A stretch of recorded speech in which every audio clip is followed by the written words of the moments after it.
नमस्कार, मैं हूं श्रद्धा। आप देख रहे हैं भारत एक्सप्रेस। कोविड-19 का एक ऐसा नाम है जिसे सुनकर आज भी लोगों के दिलों में खौफ घर कर जाता है। भारत समेत दुनिया भर में लाखों लोगों ने इस खौफनाक वायरस के चलते अपनी जान गंवाई थी। ये बात बेशक लगभग 5 साल पुरानी हो गई है, लेकिन अपनों को खोने का दर्द लोगों के दिलों में आज भी जिंदा है। कोविड में अपनों को खोने के दर्द से लोग अभी पूरी तरह उभर भी नहीं पाए थे कि दुनिया की दहलीज पर एक और वायरस ने चिंता बढ़ा दी है, जिसका नाम है ह्यूमन मेटान्यूमो वायरस यानी HMPV। कैसे ये वायरस बच्चों और बुजुर्गों को निशाना बना रहा है, कैसे इससे बचें और क्या है इसका इलाज, इसी पर पेश है हमारी ये खास पेशकश HMPV virus A to Z। चीन ने छोड़ा वायरस बम।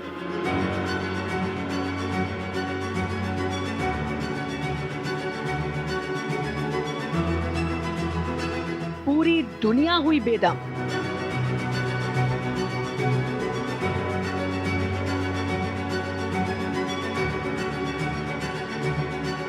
निशाने पर बुजुर्ग और मासूम।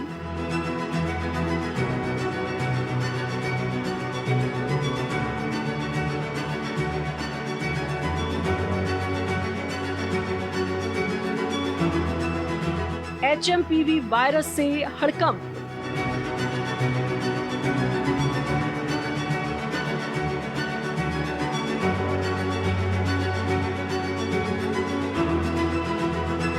चीनी वायरस पर भारत में अलर्ट।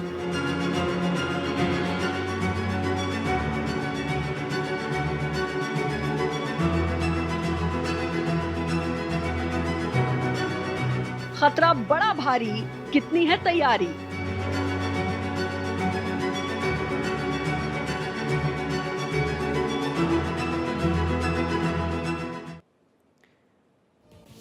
पांच साल पहले की बात है। चीन में कोरोना वायरस नाम की एक बीमारी फैली थी जिसने दुनिया भर में तबाही मचाई थी। अब एक बार फिर से चीन में एक वायरस फैल रहा है। चिंता की बात यह है कि इस वायरस के अधिकतर लक्षण कोरोना से मिलते जुलते हैं। हालांकि वायरस का नाम ह्यूमन मेटान्यूमो वायरस है, लेकिन इससे संक्रमित होने वाले लोगों में खांसी, जुकाम और सांस लेने में परेशानी जैसे लक्षण नजर आ रहे हैं। ऐसे में एक बार फिर से लोगों की चिंता इस वायरस ने अब बढ़ा दी है। वायरस का वार, भारत तैयार। चीन में HMPV के चलते अफरा तफरी का माहौल है, तो भारत में भी अभी से इसको लेकर निगरानी शुरू कर दी है। ये वायरस कोविड-19 से इतर छोटे बच्चों पर अटैक कर रहा है। हेल्थ एक्सपर्ट्स का कहना है कि ये वायरस 2 साल से कम उम्र के बच्चों में ज्यादा देखा जा रहा है। हाल ही में भारत में सबसे पहले बेंगलुरु के अस्पताल में महज 8 महीने की बच्ची में HMPV वायरस डिटेक्ट किया गया था। बेंगलुरु के बाद अब गुजरात और महाराष्ट्र जैसे स्टेट में भी HMPV के मामले देखने को मिले। अलग अलग जगहों पर भारत में इसके अब तक कई मामले सामने आ चुके हैं। देखिए, हमें पता चला है पिछले शायद 10-12 दिन के अंदर अंदर हमें एक नया वायरस जो कि इंडिया में भी आ गया है, जिसको कि हम HMPV कहते हैं, ह्यूमन मेटान्यूमो वायरस। ये कॉज ऑफ कंसर्न इसलिए बन गया है कि चीन देश में नॉर्दर्न प्रोविंसेस में बहुत ज़्यादा केस हो रहे हैं, पर्टिकुलरली बच्चों में और वयस्क यानी कि 60-70 के ऊपर के लोगों में। और पता चला है कि वहाँ कुछ डेथ्स भी हुई हैं। इंडिया में अभी तक हार्डली 9 या 10 केस हुए हैं। कर्नाटका में, वेस्ट बंगाल, गुजरात, महाराष्ट्र। और लेकिन जो इंडियन गवर्नमेंट है वो बहुत ज़्यादा कंसर्न है। जो आम जनता है वो और ज़्यादा डरी हुई है, क्योंकि आज से जस्ट 2 साल, 3 साल, 4 साल पहले जो हमने कोरोना का मंजर देखा है 2020 में और फिर 2021 में, पहली वेव और दूसरी वेव वो छुटपुट वेव उसके बाद भी आती रही, तो आम आदमी डर जाता है कि आगे क्या होगा। चपेट में आ रहे मासूम। इसके लक्षण सामान्य जुकाम और फ्लू जैसे होते हैं। ये हमारे लंग्स यानी फेफड़ों और ट्रेकिया यानी श्वास नली में इंफेक्शन पैदा करते हैं, जिसके कारण सामान्य सर्दी या फ्लू होता है। पहले से ऐसी बीमारियों या एलर्जी से ग्रस्त लोगों में इस वायरस का संक्रमण होना बेहद आम बात है। ये बात किसी से नहीं छिपी है कि छोटे बच्चे सर्दी, जुकाम जैसी सामान्य बीमारियों की चपेट में जल्दी आ जाते हैं। ऐसे में बच्चों में इस वायरस का फैलना बहुत नॉर्मल है। भारत में ही नहीं, चीन में भी HMPV के ज्यादातर मामले बच्चों में देखे गए हैं। चीन में बच्चों में मिले HMPV के मामलों को ध्यान में रखते हुए हेल्थ एक्सपर्ट्स का कहना है कि चीन में जो स्थिति इस समय है वो इम्यूनिटी डेप्थ के कारण है, यानी महामारी के दौरान कई बच्चे अपने शुरुआती महीनों में कई तरह के वायरस के संपर्क में नहीं आ पाए और अब वे इनके खिलाफ इम्यूनिटी के मामले में काफी संवेदनशील हैं। क्या है इम्यूनिटी डेप्थ? आमतौर पर जब बच्चों का जन्म होता है तो माता पिता उन्हें सामान्य जीवन देने के लिए छोटी उम्र से ही सभी चीजें कराते हैं। वो जमीन में घुटनों के बल चलने से लेकर और भी कई चीजें करते हैं, जिससे वो सभी प्रकार के सामान्य फ्लू और वायरस की चपेट में आते रहते हैं। इससे क्या होता है कि धीरे धीरे उनकी बॉडी को इस तरह के फ्लू से लड़ने की आदत हो जाती है और उनकी इम्यूनिटी मजबूत होती है। हालांकि कोरोना के दौरान या उसके बाद जन्मे बच्चों को हद से ज्यादा निगरानी में रखा गया। महामारी के दौरान पैदा हुए बच्चे रिस्ट्रिक्टिव माहौल के चलते अपने जन्म के पहले महीनों में किसी भी सामान्य वायरस के कांटेक्ट में नहीं आए। ऐसे में इनका इम्यून सिस्टम इस तरह से किसी भी वायरस या फ्लू से दो चार नहीं हुआ है। कहने का मतलब है कि उनका इम्यून सिस्टम बहुत कमजोर है, जो अब बड़ी संख्या में HMPV के मामलों को जन्म दे रहा है। इसे इम्यूनिटी डेप्थ कहते हैं, यानी महामारी के दौरान कई तरह के जो संक्रमण होने बाकी रह गए थे, अब एक तरह से लोग इसका कर्जा चुका रहे हैं। सोशल डिस्टेंसिंग का करें पालन। हर माँ बाप जानते हैं कि बच्चे, खास तौर पर छोटे बच्चे, किसी न किसी प्रकार से वायरस के कांटेक्ट में आते रहते हैं। ऐसे में इम्यूनिटी कमजोर हो जाती है। इसीलिए अगर आप कुछ समय के लिए वायरस के कांटेक्ट में नहीं आए हैं तो बच्चों की बॉडी ज्यादा संवेदनशील हो जाती है। उदाहरण के लिए साल 2020 और 2021 के दौरान सोशल डिस्टेंसिंग और लॉकडाउन की वजह से सभी एक दूसरे से दूर रहे और किसी भी कांटेक्ट में नहीं आए, जिसके परिणाम स्वरूप वे ज्यादा संवेदनशील या सेंसिटिव हो गए। अगर आपके आसपास ऐसे लोगों की आबादी ज्यादा होगी जो किसी भी वायरस के कांटेक्ट में नहीं आए हैं तो ये वायरस ज्यादा तेजी से फैलेगा। ये जो वायरस है, जो भी पहले बच्चे या बुजुर्ग कोविड से ग्रसित हुए हैं, तो कोविड ने जिन लोगों की इम्यूनिटी को कम किया है या कोविड के दौरान जो बच्चे पैदा हुए हैं, छोटे बच्चे, उनमें इम्यूनिटी कम है और ये वायरस उनके ऊपर अटैक कर रहा है।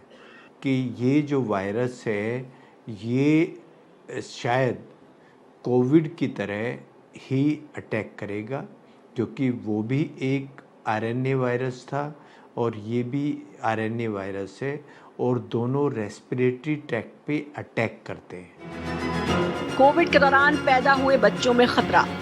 एक्सपर्ट्स के मुताबिक बच्चों को आमतौर पर स्कूल में अपने पहले साल में स्कॉलेट बुखार होता ही है। साल 2020 से 2021 के दौरान स्कॉलेट बुखार की दर में गिरावट आई थी। इसीलिए स्कूल जाने वाले बच्चों में स्ट्रेप ए के प्रति प्रतिरोधक क्षमता का विकास नहीं हो पाया था। ऐसे में अब हमारे पास ऐसे बहुत ज्यादा बच्चे हैं जिनका इम्यून सिस्टम इसके लिए मजबूत नहीं है। हेल्थ एक्सपर्ट्स का कहना है कि क्या कोई जनरलाइज्ड इम्यूनिटी कर्ज जैसा कुछ है, ये कहना थोड़ा मुश्किल है। संक्रमण के बाद इम्यूनिटी कितने समय तक बनी रहती है, इसका स्तर अलग अलग वायरस में अलग अलग होता है और फ्लू वायरस के लिए एक मौसम में संक्रमण अगले मौसम में सुरक्षा प्रदान भी कर सकता है और नहीं भी कर सकता है। ये इस बात पर निर्भर करता है कि दोनों प्रकार एक दूसरे से कितने संबंधित हैं। इम्यूनिटी डेप्थ HMPV बढ़ने का कारण। इम्यूनिटी डेप्थ HMPV के बढ़ने का एक प्रमुख कारण हो सकता है, लेकिन ये इकलौता कारण नहीं हो सकता।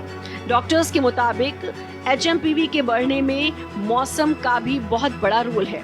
वे कहते हैं हमारे नेजल पैसेज में पैथोजेन के खिलाफ सुरक्षात्मक बैरियर के रूप में काम करने वाला बलगम ठंड और बर्फीली हवाओं में कम प्रभावी हो जाता है। ऐसे में वायरस के लिए नेजल सेल्स सीधा कांटेक्ट में आ जाता है और आसानी से नाक के जरिए आपको संक्रमित कर सकता है। तो HMPV is one of the virus जो रेस्पिरेटरी इन्फेक्शंस विंटर में कॉज करते हैं। This is a common virus और this has been in circulation in India and in the globe from a long time. Symptoms इसके flu के तरह ही होते हैं, खांसी सर्दी होती है, बॉडी एक, सोर थ्रोट, खांसी, शिवरिंग, इस तरह के सिम्टम्स जो कॉमन रेस्पिरेटरी डिजीज़ेस के सिम्टम्स होते हैं वही इसके सिम्टम्स होते हैं। जो छोटे बच्चे हैं और जो हमारे एल्डरली पॉपुलेशन है और जिनकी इम्यून सिस्टम कॉम्प्रोमाइज्ड है, they are at risk of developing severe infections. But जिस तरह से सारे रेस्पिरेटरी इन्फेक्शंस में ये वाले पॉपुलेशंस जो हैं वो ज़्यादा रिस्क पे रहते हैं, उसी तरह इस इन्फेक्शन से भी ये वाले पॉपुलेशन ज़्यादा रिस्क पे रहते हैं। So this is just like another common respiratory virus जो कि विंटर सीजन में और ज़्यादा एक्टिव हो जाती है। It is a self limiting disease. Normally 3 से 4 दिन में अपने आप ठीक हो जाता है और कुछ लोगों में जिनको पहले से प्रॉब्लम है हो सकता है थोड़ी सी सीवियर इलनेस कॉज करे। बच्चों के साथ बुजुर्गों को खतरा। एक रिपोर्ट के मुताबिक 5 वर्ष से कम उम्र के बच्चे, शिशु और बुजुर्गों में इस वायरस से संक्रमित होने का ज्यादा खतरा है। इसके साथ ही कमजोर इम्यूनिटी वाले लोग, अस्थमा या COPD जैसी श्वसन समस्याओं वाले लोगों को भी HMPV का खतरा है। अगर कोई महिला प्रेग्नेंट है तो वो भी इस वायरस की चपेट में आ सकती है। ऐसे में बाहर निकलने से पहले आप पूरी सावधानी जरूर बरतें। ये सिंपल फ्लू की तरह होता है जिसमें जुकाम, खांसी पहले होता है, फिर सांस में तकलीफ होती है, अस्थमा या ब्रोंकाइटिस या ब्रोंकोनिमोनिया हो जाता है और बिगड़ने पे मौत तक भी हो सकती है।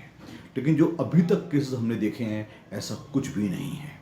तो आम लोगों को जो इतना ही कहूँगा, जो पर्टिकुलरली बच्चे हैं जो 5-10 साल से नीचे हैं और जो एल्डरली हैं, एल्डरली मीन्स जो 60-70 से ऊपर हैं, और एक जो रिस्क ग्रुप या वल्नरेबल ग्रुप है जिनको पहले से कोई बड़ी बीमारी है, कोई अनकंट्रोल्ड डायबिटीज़ है, कोई HIV है, कोई ऑर्गन ट्रांसप्लांट है, कोई इम्यून कॉम्प्रोमाइजिंग डिसीज़ है, या किसी इम्यूनोसप्रेसेंट्स पे आप हैं, या कोई लंग फेलियर या किडनी की बीमारी या लिवर फेलियर या हार्ट फेलियर बीमारी, ये लोग अपना ख्याल रखें, अपना बचाव करें। और कोविड जो प्रोटोकॉल था जिसके तहत हम घर से निकलें तो मास्क, N95 मास्क पहन के निकलें। ऊपरी सांस तंत्र में फैलता संक्रमण। HMPV संक्रमण से ठंड लगने जैसे लक्षण उभरते हैं। इसमें सांस तंत्र के ऊपरी हिस्से में संक्रमण होता है। अगर किसी को संक्रमण हो गया तो 3 से 6 दिन बाद पता चलता है। इसमें बुखार, खांसी, नाक बहना, गले में खराश, थकान, सिर दर्द एवं मांसपेशियों में दर्द होता है। गंभीर रोगियों में घरघराहट, सांस लेने में तकलीफ एवं निमोनिया के लक्षण आते हैं। अमूमन 10 दिन के अंदर इसका संक्रमण खुद ही ठीक हो जाता है। कुछ रोगियों में जटिलताएं उभर आती हैं। इसकी वैक्सीन नहीं है। लक्षणों के आधार पर ही इलाज होता है। संक्रमण से बचाव ही सबसे बेहतर है। HMPV वायरस जो अभी आया है चाइना से, जिसने चाइना में कोहराम मचाया हुआ था, वो अब इंडिया में आ चुका है। अब उससे बचने के जो उपाय हैं वो है कि हमें मास्क पहन के रखना है। जिसको सर्दी, जुकाम, खांसी है उससे बच के रहना है। सोशल डिस्टेंस मेंटेन करके रखनी है। अगर कोई ऐसा व्यक्ति हमारे संपर्क में आया है तो अपने हाथों की सफाई करनी है, या हमें एडिक्वेट हाइड्रेशन लेना है, एडिक्वेट पानी पीना है और अपनी इम्यूनिटी को बिल्ड करना है। ये उसके बचने के उपाय हैं। कैसे करें वायरस से बचाव? रिपोर्ट्स के अनुसार HMPV से सुरक्षित रहने के लिए चीन में स्वास्थ्य अधिकारियों ने हाथ धोने, मास्क पहनने और समय पर जांच कराने के लिए कहा है। ऐसे में आप अपने हाथों को साबुन और पानी से कम 20 सेकंड तक धोएं। अल्कोहल बेस्ड हैंड सैनिटाइजर का उपयोग करें। जिन लोगों को खांसी जुकाम हो तो उनसे दूर रहने की कोशिश करें। आम जनता के लिए आपके चैनल के माध्यम से इतना ही कहना चाहूँगा, ये एक रेस्पिरेटरी यानी कि RNA वायरस है ये नया नहीं आया है चीन से, ये पहले से 2001 से हिंदुस्तान में रहा है और एंडेमिक है। जो 9-10 केस हुए हैं बच्चों में, उनमें कोई भी केस ना चीन में गया है, ना कोई उनको चाइना से आया हुआ इंसान मिला है। दैट मीन्स ये कम्युनिटी में अपने आप से आया है। तो आम आदमी पूछेगा कि हम डरें ना डरें, कुछ ना करें वगैरह वगैरह। Ministry of health, ICMR, DGHS ने एक पैनी नज़र बनाई हुई है कि कोई अप्रिय घटना ना हो, क्योंकि ये वायरस कभी भी बिगड़ सकते हैं, वेरुलेंट बन सकते हैं, फिटल बन सकते हैं, लेकिन अभी तक ऐसा कुछ नहीं है। HMPV का काफी पुराना है इतिहास। अचानक HMPV के मामलों में आई बढ़त के कारण लोगों का ध्यान इसकी ओर आकर्षित हो गया है और सभी इसे नया वायरस समझ रहे हैं। लेकिन आपको जानकर हैरानी होगी कि ये वायरस नया नहीं है। इस वायरस की खोज डच साइंटिस्ट द्वारा साल 2000 में की गई थी। जब इस वायरस का पहला मामला पाया गया तो इसके जीनोम का अनुक्रमण 2001 में किया गया था। बाद में इसके सीरोलॉजिकल अध्ययनों से पता चला कि HMPV 1958 से ही नीदरलैंड में मौजूद था। भारत में भी अभी तक यूपी, कर्नाटक, गुजरात, अहमदाबाद और मुंबई समेत 7 राज्यों में इसके मामले सामने आ चुके हैं। स्वास्थ्य विभाग और उससे जुड़ा अमला सतर्क है। कोरोना के दौरान रखी गई सामान्य सावधानियां जैसे 20 सेकंड तक साबुन से हाथ धोना, सर्दी खांसी से पीड़ित व्यक्ति से दूरी रखना, खांसते छींकते समय मुंह को कोहनी से ढकना इस वायरस से बचाव में काफी कारगर है। इस बीमारी से पूरी तरह कैसे बच सकते हैं, देखिए। कैसे फैलती है ये बीमारी? ये बीमारी ह्यूमन मेटान्यूमो नामक वायरस के कारण फैलती है। साइंस डायरेक्ट के मुताबिक ये वायरस 200 से 400 साल पहले चिड़ियों से पैदा हुआ था, जिसने बार बार खुद को बदला। अब ये चिड़ियों को संक्रमित नहीं कर सकता। हालांकि इंसानों में इस वायरस की खोज 2001 में हुई, यानी तब ये पता चला कि ये वायरस इंसानों को संक्रमित कर सकता है। ये भी कोरोना की तरह हाथ मिलाने, खांसने, छींकने और वायरस से संक्रमित वस्तुओं को छूने से फैलता है। बीमारी के मुख्य लक्षण। सबसे सामान्य लक्षण खांसी और बुखार है। इसके अलावा नाक बहना, गले में खराश और छाती में घरघराहट की समस्या भी हो सकती है।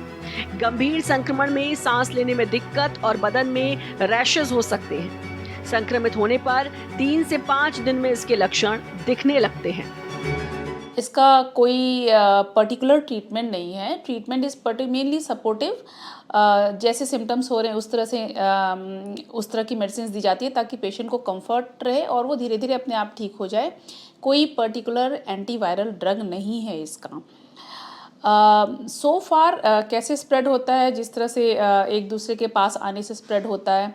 और so far if I talk about we have not seen any particular unusual surge in respiratory infections due to this virus। तो विंटर है अभी और विंटर में नॉर्मली भी सारे रेस्पिरेटरी इन्फेक्शंस के सर्ज होते हैं, वो सर्ज अभी भी है, but there is no unusual surge की कुछ हटके या कुछ अलग एबनॉर्मल वे में कोई रेस्पिरेटरी इन्फेक्शंस बिहेव कर रहा है।